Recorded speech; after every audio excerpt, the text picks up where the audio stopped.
And I can definitely, testify to that, that when I was living with not living with my husband, we were dating one another before we were. Okay. You really been to testify. Open up. No, but when we were. Be transparent.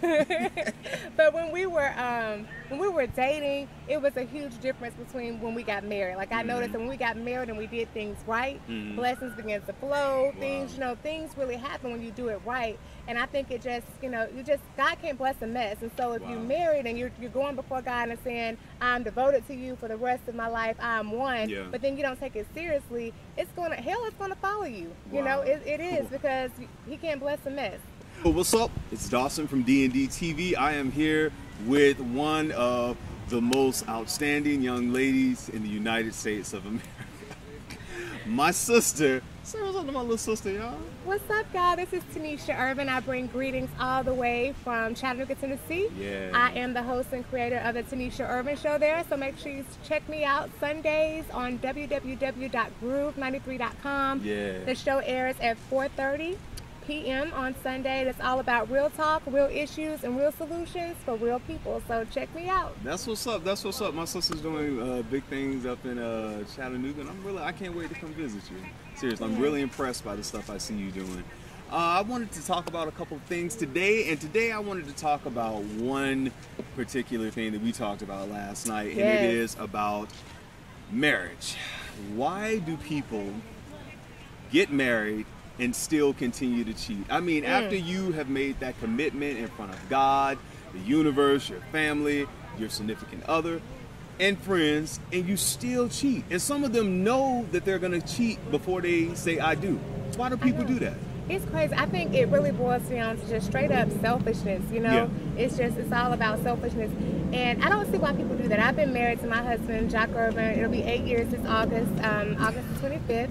And, I pride myself in, in being loyal to my husband and him being loyal to me. And, thank God that we've had no issues of infidelity. But I've seen plenty of marriages that it's just like, it's just a thing to do, it seems like. And I'm like, to me, what's the point? Why get married if you're not going to be committed to the marriage? You could just date and then still be a player and just, screw around or whatever it is that you like to do. But why go through the commitment, bring in kids, and bring in all that comes with marriage and still have the mentality of a single person? It just makes no sense to me. It makes no sense whatsoever. And I brought this up to you because I noticed that some of my friends who are way over, let's say 28 years old now, some who have made that commitment and said that they want to get married, and some who are married and they just still cannot stay committed to the person that they are about to say I do to, or the ones that they have said I do to. And it's like, I've even said, what example are you giving to single guys who are afraid to get married, or single women, vice versa? If it was a woman who's cheating,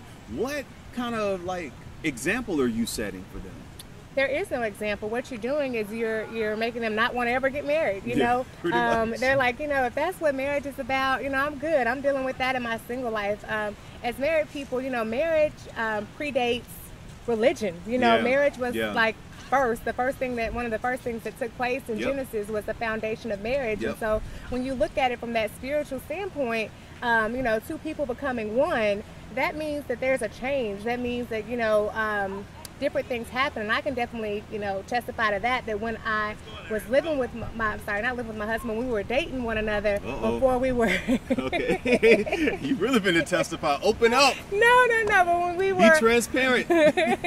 But when we were dating, it was a huge difference between when we got married. Like I noticed that when we got married and we did things right, blessings began to flow. Things, things really happen when you do it right. And I think it just, God can't bless a mess. And so if you're married and you're going before God and saying, I'm devoted to you for the rest of my life, I'm one, but then you don't take it seriously, hell is gonna follow you. It is, because he can't bless a mess.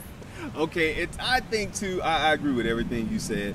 I just don't know do you think that society, family members, or churches, or whoever pressure people to get married now, is that why people are saying, because people say marriage now is a joke? I mean, no one's, in my opinion, like we've been dating 10 years, so might as well get married. Here, let me see how I can answer that question. I think that it's just it takes preparation. It's not something that you just do just to shut the other person up. I think a lot of people get tied up in ultimatums, like, well, if you don't marry me, I'm going to leave you, or I'm pregnant, so we should get married and do the right thing. And a marriage, I mean, a baby has never really saved anyone's marriage, for the record, never, you know. never. And an ultimatum has never saved anyone. If he's a player, and just because you think, well, I just want to be chosen, I want to be set apart as your main woman, to prove your love to me. So what if he marries you and still cheats on you? You just, you know, really women just feel sorry for you because he's embarrassed you. He's married you, but yet he's constantly embarrassing you by disrespecting you and still being with other women. Exactly, exactly. And you know, I just really had to talk about that, and we talked about it last night. We were out here on South Beach chilling, and you were a little more amped up when you had some drinks, and you were like really going at it like they just, and you know, and I agree, because I think that marriage is still a sacred matrimony that needs to be taken serious, and especially when you bring other people involved, family and friends, and you're saying, I want to be married to this person, I commit to this person. It's like, if you're gonna do it, and this is just me, do it right and don't cheat. I mean, seriously. I mean, I'm talking, and I mean people who are cheating like the first 6 months of marriage, the first year of marriage. You know, do it for sport. It just comes to the point where, can I do it? And you know, like I was saying earlier, it's like a selfish thing, because if you feel like your partner isn't satisfying you, you're not getting enough excitement that you feel like you need, you know, another woman or another man makes you feel special, then that's a communication thing that you need to have with your partner, so that you guys can get things together and get back on the same page. But y'all, it's AIDS out here.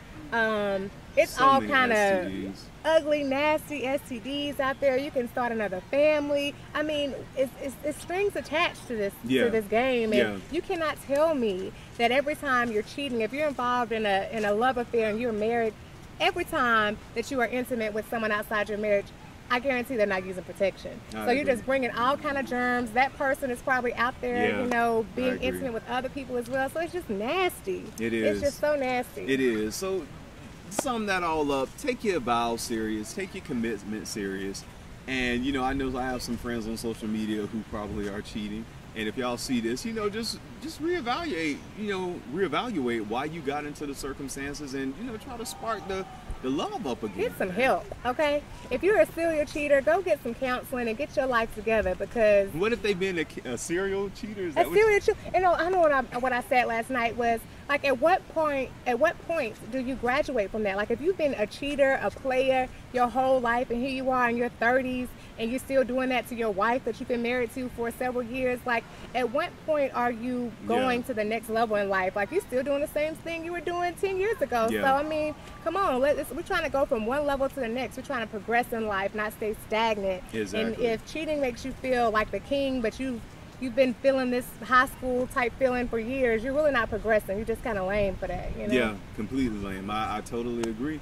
I totally agree. And that was my sister's opinion on the show right here. My other sister, you know. So I appreciate you being here and sharing this with us. And I'm going to put her information below. Check her out. She's doing some big things up in Chattanooga.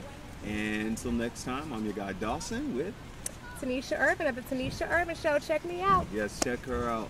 Peace. Services. Yeah. Now you sound like me, all of a sudden all the stuff I said come out of my mouth. I'm like, Lord.